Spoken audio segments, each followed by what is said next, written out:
Hi guys! So for today's mini vlog, magko-color tayo ng hair. Gamit pa rin syempre ang Mary Sun Natural Black. So ito yung lagi kong gamit sa pagkulay ng buhok. So try and tested na siya. So ito na yung laman niya. Ayan, so meron na siyang ito, colorant, and then syempre yung developer. Ayan, so syempre may libre na rin siyang conditioner.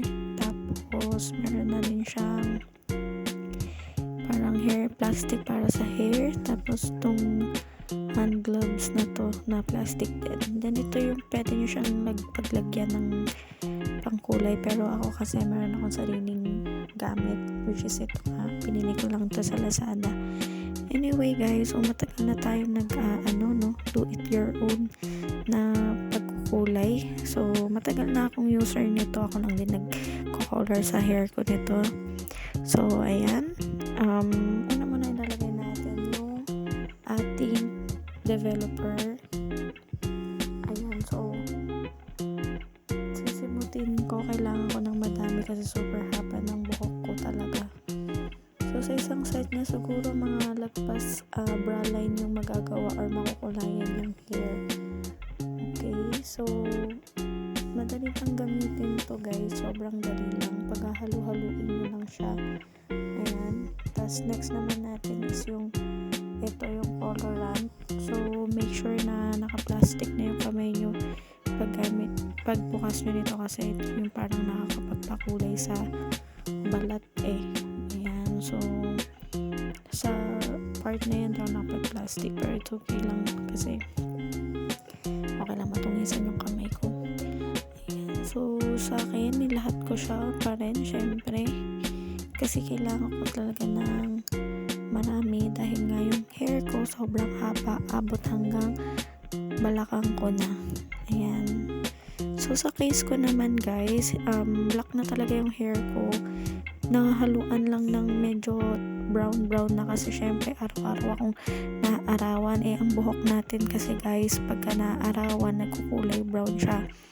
Tapos syempre nagdadagdagan na ng mga white hair gawa ng matanda na, ganyan. So kailangan ko na talaga magpatong ng black color. So sa case ko naman, parang ifo-focus ko muna yung pagkukulay ng hair ko sa ibabaw lang, or hindi na kailangan sa pinakailalim, or hindi kailangan masyadong pantay kasi talagang ipapatong ko lang yung hair color sa akin. So anyway guys, ayan, so sa akin, in my case, nilahat ko siya, hinalo ko siya lahat. Ayan, so ganyan niya, well combine na siya. Ayan, hahalo-haluin lang natin guys ng very very light. Ayan, so sa case ko, syempre hinalo ko ng maigi. Ayan, so yung gamit ko dyan guys na brush tsaka yung parang lagayan is sa Lazada ko lang yan nabili. So si Mary Sun naman guys, safe siya sa lahat ng type ng hair. So any color pwede naman, any type of hair pwede. So mabibili nyo lang siya ng 150 pesos SRP. Ayan, so halo-halo ko lang siya guys.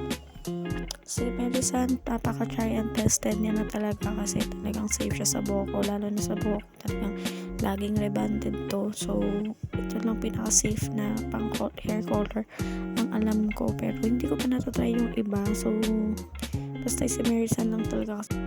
Ayan guys, so color time na. Ayan, so sa ibabaw ko muna finocus, pero lalagyan ko rin naman sa ilalim. So anyway guys, sobrang ganda nung magiging outcome niya. Ipapad nyo lang po siya ng 15 to 30 minutes. Ayan guys, so after 30 minutes ng babad, finally nabanlawan ko na siya. So sa part na to is medyo basa-basa pa, pero tignan nyo naman ng result, napakaganda at sobrang black na niya. Pero pag natuyo to, mas lalong maganda pa to pag nasinaga ng araw or nasinaga ng ilaw. Sobrang makikita talaga yung outcome ng pagka-black niya. So ayan yung ilalim niyan guys, so medyo pantay naman siya kahit medyo epic feel ako sa pag-a-apply. Anyway, yun lang po. Try nyo na rin. Bye!